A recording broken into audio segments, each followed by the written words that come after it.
आइए हम लोग शुरू करते हैं। अभिकेंद्र बल, सेंट्रीपिटल फोर्स।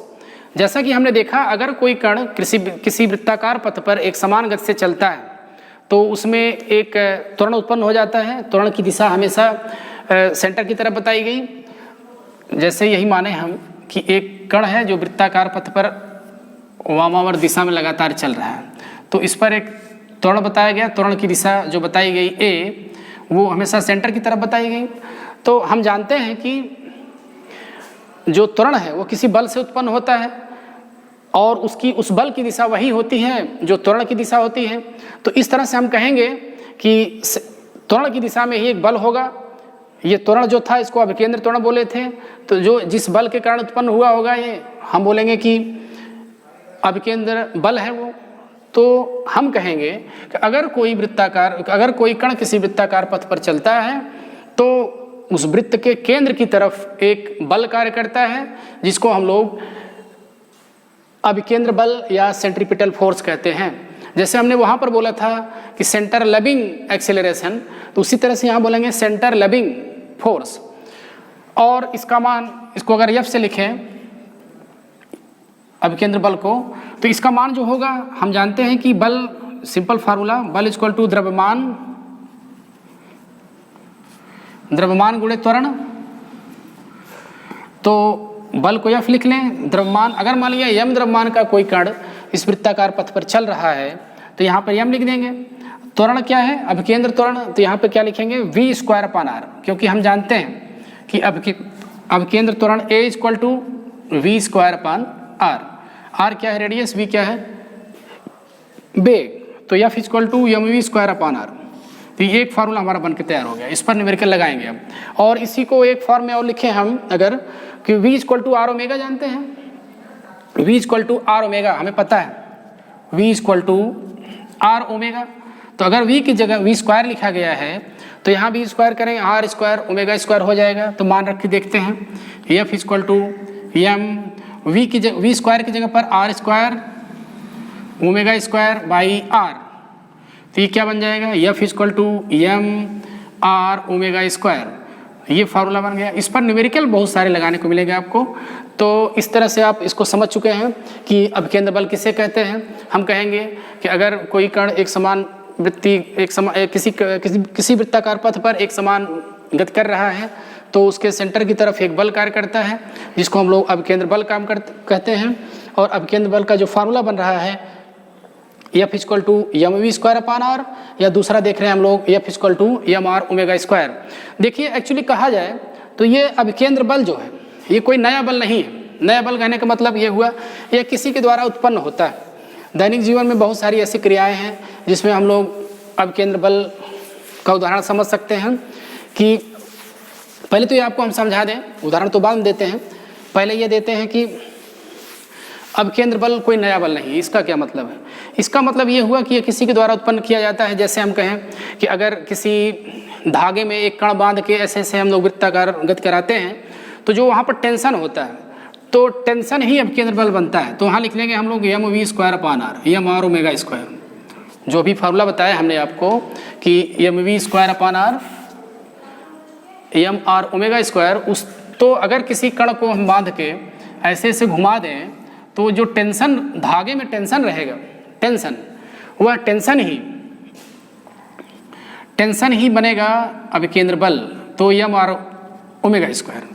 क्योंकि अगर हम देखें कि इसी धागे को कट कर दें तो टेंशन खत्म, तो अभिकेंद्र बल खत्म। तो इसका मतलब अभिकेंद्र बल कोई नया बल नहीं है। दूसरा उदाहरण समझे हम कि घर्षण बल। जैसे साइकिल चला रहे हैं, जब हम मोड़ पे मुड़ते हैं तो उस समय मोड़ पर मुड़ने के लिए जो आवश्यक अभिकेंद्र बल मिल रहा है वो घर्षण के द्वारा मिलता है, घर्षण बल के द्वारा। तो हम कह सकते हैं कि अभिकेंद्र बल, centripetal force, is not new type of force. Sometimes it is given by tension, friction and electrostatic force. वैद्युत बल की बात करें जब आप, जैसे जानते हैं आपकी न्यूक्लियस के चारों तरफ इलेक्ट्रॉन घूमता है तो वहाँ पर भी ये प्लस है माइनस है तो अट्रैक्शन रहता है। तो जो अभिकेंद्र बल बन रहा है वो सेंटर की तरफ होता है। तो ये बात हम समझ गए कि जो अभिकेंद्र बल है ये कोई नया बल नहीं है, यह किसी के द्वारा उत्पन्न किया माना जाता है। और अब हम बात करते हैं अब केंद्र बल का दैनिक जीवन में कहाँ कहाँ हम देख सकते हैं कि अब केंद्र बल कहाँ उदाहरण दे पाएंगे हम। जैसे पहला तो यही हमने बताया कि जब हम साइकिल के द्वारा मुड़ते हैं, साइकिल चला रहे हैं, कहीं पर मुड़ते हैं तो वहाँ पर अब केंद्र बल सेंटर की तरफ लग रहा है।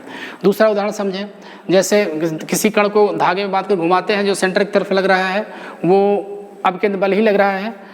इस तरह और कई उदाहरण दे सकते हैं हम दैनिक जीवन में। तो इस तरह से अब केंद्र बल के बारे में हम लोग अध्ययन कर चुके हैं। आइए न्यूमेरिकल देखते हैं हम लोग। एक यहाँ पर न्यूमेरिकल में ये दिया गया है कि कोई 2.5 किलोग्राम का एक पिंड है जो कि 2.5 मीटर त्रिज्या के एक वृत्ताकार पथ पर गति करता है। किस वेग से गति करता है? 5 मीटर प्रति सेकंड के वेग से गति करता है। तो आपको बताना क्या है? बताना यह है कि F equal to what? F कौन सा? अभिकेंद्र बल। अभिकेंद्र बल बराबर क्या? ये क्वेश्चन आप समझ गए होंगे। हम जानते हैं कि F equal to mv² upon r। कौन सा फोर्स? अभिकेंद्र बल, centre loving force. F equal to mv² upon r। तो ये तो बहुत सरल न्यूमेरिकल दिया गया है। m का मान दिया गया है 2.5, v का मान दिया गया है 5, तो 5 का स्क्वायर करेंगे, बाई r का मान दिया गया 2.5, तो ये आएगा 25 न्यूटन। तो ये तो बहुत ही आसान प्रश्न है कि जस्ट फार्मूला बेस्ड हमने फार्मूला में मान रखा और सॉल्व कर लिया। एक न्यूमेरिकल के साथ एंजॉय करते हैं हम। 1 kg द्रव्यमान के एक पिंड को 1.0 मीटर लंबी डोरी के एक सिरे से बांधकर 10/π चक्कर प्रति सेकंड की दर से क्षैतिज वृत्त से घुमाया जाता है। तो डोरी में तनाव ज्ञात कीजिए। तो सॉल्यूशन शुरू करते हैं हम लोग। सबसे पहले न्यूमेरिकल लगाने का सबसे बेस्ट तरीका है कि सबसे पहले दिया गया मान रखिए। अगर आप दिया गया मान रखने में सफल हो जाते हैं तो आपके दिमाग में कुछ न कुछ तो होगा ही, कुछ तो होगा। जो होगा इस पर क्लिक करेगा तो उससे संबंधित एक फार्मूला आएगा आपको।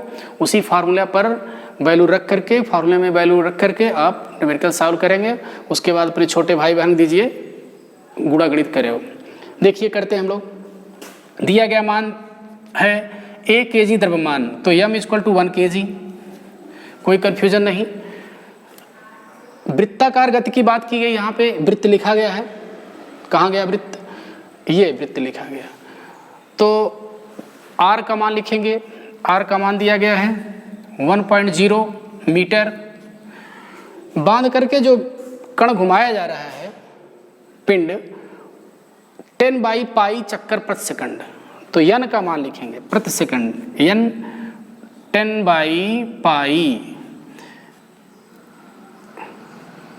1 सेकंड में जितना चक्कर लगता है उसी को आवृत्ति बोलते हैं, फ्रीक्वेंसी। तो यहाँ पर n लिखा गया तो 10/π है। तो हमको फाइंड आउट क्या करना है? हमको tension T equal to what, यही फाइंड आउट करना है। तो हमने आपको बताया था कि यहाँ पर वृत्ताकार गति हो रही है। जब वृत्ताकार गति हो रही है तो यहाँ पर अभिकेंद्र बल बनेगा, और अभिकेंद्र बल कोई नया बल नहीं है। कहीं कहीं ये टेंशन के रूप में व्यक्त होता है, तो यहाँ पर टेंशन के रूप में व्यक्त है। तो जो F होगा वही T होगा, और ये होगा क्या? mr² होगा। हम लोग जानते हैं F इक्वल टू दिस। और ओमेगा की जगह पर 2πn जानते हैं। ओमेगा की जगह पर 2πn, व्हाट इज n? यानी frequency, omega is angular velocity. तो F की जगह पर क्या रखेंगे? mr, ओमेगा की जगह पर 2πn रखेंगे तो होल स्क्वायर करेंगे तो आएगा 4π² n², 4π² n²। अब हम क्या करते हैं? लड़ाई लड़ते हैं। मान रखना है। अब आपके छोटे भाई बहन हल कर पाएंगे इसको। m का मान क्या रखना है? m का मान 1 kg, r का मान 1.0, 4π² ऐसे रहने देते हैं। n का मान जो दिया गया है वो 10/π है, तो 10/π लिखेंगे तो होल स्क्वायर कर देंगे तो ये 100 हो जाएगा, और ये π² हो जाएगा, क्योंकि 10/π n का मान है, n² का मान 100/π² हो जाएगा। तो यहाँ से देखेंगे आप पाई कैंसिल, 1 का गुणा 1 में कितना आया? 1, फिर 1 का गुणा 4 में कितना आया? 4 का गुणा 100 में कितना आया? 400। तो ये 400 न्यूटन आ जाएगा। टेंशन का मात्रक क्या होता है बच्चों? टेंशन का मात्रक होता है, टेंशन का मात्रक क्या होता है? टेंशन एक प्रकार का बल है, जो बल का मात्रक वही टेंशन का मात्रक। तो हमको टेंशन लेने की कोई ज़रूरत ही नहीं है।